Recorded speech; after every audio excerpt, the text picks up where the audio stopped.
Continued partnership between the church and the state in the delivery of public good, education, healthcare, and other areas is key to my administration.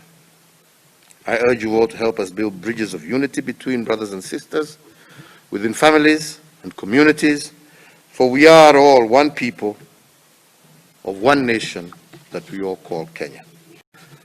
So I want to urge all our religious leaders to take this message of accountability to your sanctuaries and inspire our people by your deeds and indeed by example.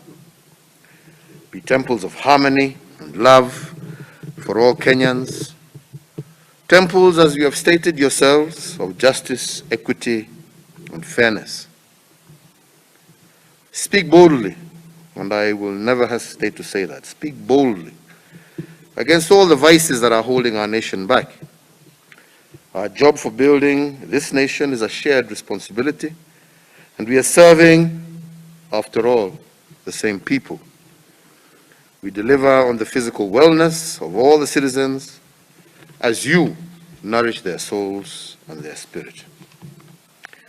The leadership of the church in the anti-corruption fight is highly appreciated, but I do believe that there is still more room for action from our religious leaders. It is an all-of-society fight, and the government alone cannot win this battle. It matters political. I know the church remains above politics, but we all have a duty to help our people to know that we cannot be a nation whose sole obsession is politics.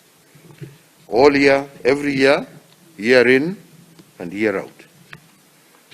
I call upon you to be the voice of reason and to foster messages of hope for the wellness of our nation. We need you as our religious leaders to be non-partisan and persons who can help heal divides.